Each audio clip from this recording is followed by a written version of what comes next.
नमस्कार मित्रों, आपका संसार मानस पर बहुत बहुत स्वागत है। आप सभी लोगों पर भगवान भोलेनाथ और माता पार्वती का आशीर्वाद सदैव बना रहे। आज की वीडियो तीज की कथा के ऊपर, क्योंकि तीज बहुत ज़्यादा पास आ चुकी है, तो चलिए शुरू करते हैं हम आज का वीडियो। एक समय माता पार्वती और भगवान शिव जी कैलाश के शिखर पर विराजमान थे। जिज्ञासा के वशीभूत होकर माता पार्वती ने महेश्वर से प्रश्न किया, हे देवाधिदेव, आप इस विश्व के नियंता हो, समस्त धर्मों के अधिष्ठाता हो और समस्त गुप्त भेदों को जानने वाले हो। आप मुझ पर अनुग्रह कर कृपया ऐसा गुप्त भेद मुझसे कहें जो समस्त व्रतों में श्रेष्ठ हो। उस व्रत का वर्णन करें जो अल्प कर्म के द्वारा ही महान फलों को देने वाला हो। हे स्वामी, आप आदि मध्य और अंत से रहित हैं। आप धर्म की स्थापना करने वाले हैं, इसीलिए मैंने आपसे ये प्रश्न किया है। अब महादेव बोलते हैं कि हे प्रिय, तुमने आज मुझसे अतिश्रेष्ठ प्रश्न किया है। हे देवी, तुम्हारी इस जिज्ञासा को शांत करने की इच्छा से ही मैं तुम्हें महान फल देने वाला अति गोपनीय व्रत कहता हूँ। इसे अब तुम ध्यान से सुनो, क्योंकि जिस प्रकार तारागणों में चंद्रमा, ग्रहों में सूर्य और समस्त देवताओं में विष्णु श्रेष्ठ हैं, उसी प्रकार ये व्रत भी श्रेष्ठ है और वेद स्मृतियों में है। यह बहुत पुरातन है और इसी व्रत के प्रताप से तुम मेरी अर्धांगिनी हुई हो। हे वरोहे, यह व्रत भाद्रपद मास के शुक्ल पक्ष की तृतीया अर्थात तीज को होता है। आगे भगवान शंकर बोलते हैं कि आर्यावर्त में समस्त पर्वतों का स्वामी हिमाचल नामक श्रेष्ठ पर्वत है। उस पर्वतराज की शोभा अवर्णनीय है। उसके चारों ओर अनेक प्रकार की भूमि है। वहाँ अनेक वृक्ष सुशोभित हैं, सरोवर हैं। वहाँ पर गंधर्व, सिद्ध, चारण, यक्ष वहाँ पर वास करते हैं और साथ ही साथ वहाँ पर समस्त पापों का नाश करने वाली परम गंगा जी की धारा अपनी कलकल ध्वनि करती हुई उसकी श्रेणी में बहती है। हे वरोहे, उसी श्रेष्ठ पर्वत पर तुमने 12 वर्ष तक नीचे की ओर मुख कर तपस्या की थी। तुमने उस समय समस्त भोजन त्याग दिए थे और उसी पर्वत शिखर के ऊपर तुमने 64 वर्ष तक केवल सूखे पत्तों को खाकर तपस्या की थी। उसीलिए तुम्हारा नाम अपर्णा भी हुआ था। तुमने कठिन से कठिन तपस्या की। वैशाख की तपती हुई गर्मी में तुम आग के सामने बैठकर तप करती रही। श्रावण के परम पुनीत मास में तुम आहार को त्याग कर बाहर जल में बैठी रहती थी। हे देवी, तुम्हारी इस कठिन तपस्या को देख तुम्हारे पिता पर्वतराज हिमालय को चिंता हुई। वे मन में दुखी हो गए। मन ही मन उन्होंने तुम्हारे विवाह की चिंता की। उसी समय देवात नारद जी वहाँ आ निकले।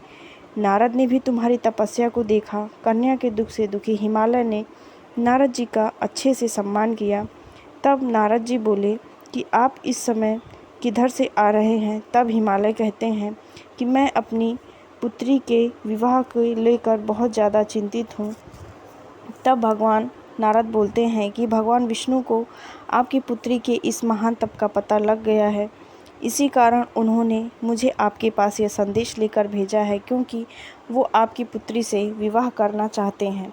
अखिल विश्व में भगवान विष्णु के समान कोई नहीं है। ब्रह्मा और शिव भी उनके समान नहीं हैं। इसीलिए मेरी सम्मति तो यही है कि आप पार्वती का विवाह विष्णु के साथ करें, यही उत्तम होगा। हिमाचल ने कहा कि हे मुनि, अगर भगवान विष्णु ही मेरी कन्या पार्वती का वरण करना चाहते हैं तो इससे और अच्छे सौभाग्य की बात क्या होगी। आपको उन्होंने यहाँ दूत बनाकर भेजा है, तो फिर मैं अपनी कन्या विष्णु को ही दूंगा। हिमाचल के इन वचनों को श्रवण कर नारद जी आकाश मार्ग से चले गए। नारद जी की इस बात को सुनकर भगवान विष्णु मुस्कुराकर चुप रहे। उधर हिमालय ने अपनी पुत्री के पास जाकर कहा, हे पुत्री, अब तेरा विवाह समस्त देवताओं में श्रेष्ठ विष्णु से करना निश्चित हो गया है। अब तुझे प्रसन्न हो जाना चाहिए। पिता के इन वचनों को सुनकर पार्वती मूर्छित होकर पृथ्वी पर गिर पड़ी। जब उन्हें चेत हुआ तो वह अपने प्रिय सखी के घर चली गईं। सखी ने जब पार्वती को इस प्रकार दुख से कातर देखा तो वह बोली, हे पार्वती, तेरा मन दुख से व्यथित क्यों हो रहा है। तू मुझसे अपने हृदय की दशा का वर्णन कर, मैं अवश्य ही तेरा दुख दूर करके उसका उपाय जरूर करूँगी। पार्वती ने अपनी चिंता बताई कि हे सखी, मेरे पिता ने नारद जी से कहा है कि मेरा विवाह विष्णु से वो करेंगे, लेकिन वास्तविकता में तो बात ये है कि मैं भगवान शंकर को अपना पति मान चुकी हूँ। यदि पिताजी विष्णु से मेरा विवाह रचाएंगे तो मैं अपने धर्म की रक्षा फिर किस प्रकार करूँगी। मुझे तो अपने शरीर का त्याग अवश्य ही करना पड़ेगा। पार्वती के इन वचनों को सुनकर सखी ने विचार किया। तब वह बोली, पार्वती, तू अपने हृदय में दुख मत कर। मैं तुम्हें एक युक्ति बताती हूँ जिसके द्वारा तेरा विवाह निश्चय ही शंकर जी के साथ ही होगा। अब तू अपने घर का त्याग कर गहन वन में मेरे साथ चल, वहाँ पर तुझे कोई नहीं पा सकेगा। पार्वती जी अपनी सखी की उस सलाह को मानकर गहन वन में चली गईं और भयानक जंगल में जाकर बहुत ज़्यादा घोर तपस्या की। हिमाचल को जब यह बात पता चली कि पार्वती घर से गायब हो गई हैं, तो उसने अपने मंत्रियों और सरदारों से सलाह की। पार्वती की खोज में चारों तरफ दूत दौड़ा दिए।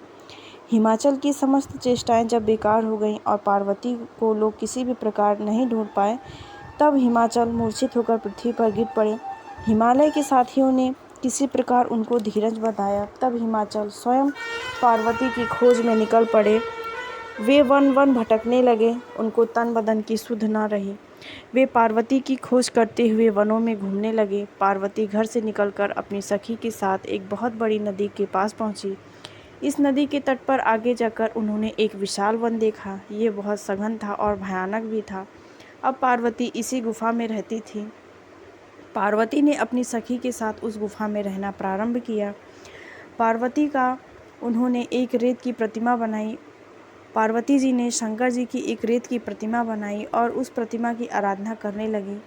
उसी समय भादो मास की हस्त नक्षत्र युक्त तृतीया आ गई। पार्वती ने उस दिन शंकर जी का विधिवत पूजन किया, रात भर जागरण किया और शिव लीलाओं का वर्णन किया। पार्वती के उस महान तप को देखकर भगवान शंकर का सिंहासन हिल गया और वे उसी क्षण पार्वती के सम्मुख जाकर उपस्थित हो गए और बोले, हे वरानने, मैं तुझसे अति प्रसन्न हूँ, वर मांग। भगवान सदाशिव को अपने सम्मुख उपस्थित देखकर पार्वती का हृदय कमल खिल गया। मन चाहा वर मांगने की बात सुनकर पार्वती ने कहा कि हे महेश्वर, यदि आप मुझ पर प्रसन्न हैं और वर देना चाहते हैं तो कृपा कर मुझे अपनी पत्नी के रूप में स्वीकार कीजिए। मन चाहे वर को देकर शंकर जी अपने निवास स्थान को लौट जाते हैं। उन्होंने दूर से 2 कन्या देखी और पास आने पर उन्होंने अपनी प्रिय पुत्री पार्वती को पहचान लिया, जो कि स्वयं हिमालय थे। पार्वती को देखकर वे उनके पास पहुंचे और उसे हृदय से लगाकर विलाप करने लगे। उन्होंने कहा कि हे पुत्री, तुम इस महाभयानक वन में इन हिंसक पशुओं के मध्य क्यों निवास करती हो? अब तुम घर चलो। पार्वती ने कहा कि हे पिता, आज जब आप मुझसे घर चले आने का कारण ही पूछा है, तो मैं आपको स्पष्ट बताए देती हूँ कि मैंने तन मन से भगवान शंकर को अपना पति मान रखा है।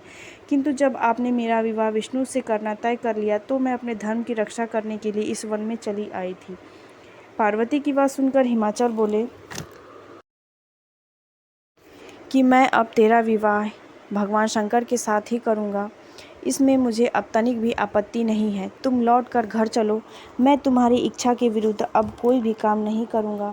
पार्वती के साथ जब अब उनके पिता उनके साथ गए, तब हिमवान ने पार्वती का विवाह शंकर जी के साथ कर दिया। सूत जी बोले, हे ऋषिवरों, इतनी कथा सुनाने के बाद भगवान सदाशिव ने माता पार्वती से कहा कि हे वरोहे, उस वक्त के प्रताप से ही तुमने मुझे प्राप्त किया था। इसी प्रकार पार्वती जी ने प्रश्न किया कि हे परमपिता परमेश्वर, अब आप कृपा करके इस व्रत को करने की विधि बताएं। तब शिवजी उस महान कथा करने की विधि भी उनको बताते हैं और बोलते हैं कि भाद्रपद मास की तृतीया को जो कोई भी इच्छित वर के इच्छा से उस व्रत को करेगी, तो उसे अचल सुहाग की प्राप्ति तो होगी ही साथ उसे मनचाहा वर भी मिलेगा और इससे उत्तम व्रत वर के लिए और कोई नहीं है। उस मंडप में एक केले का खंभा लगाएं और धूप दीप चंदन आदि से उसे अच्छे से प्रसादित करें और प्रतिमा को स्थापित करें और विधिवत भगवान शंकर की जो पूजा करें, उसे इच्छित वर और साथ ही साथ अचल सुहाग की प्राप्ति जरूर होती है। तो भगवान सदाशिव सभी स्त्रियों का अचल सुहाग रखें और माँ पार्वती सभी को सौभाग्यवती होने का आशीर्वाद दें। इसी के साथ ये कथा समाप्त होती है। अगर आपको कथा पसंद आई हो तो कृपया चैनल को सब्सक्राइब ज़रूर करें और बने रहें इस चैनल पर।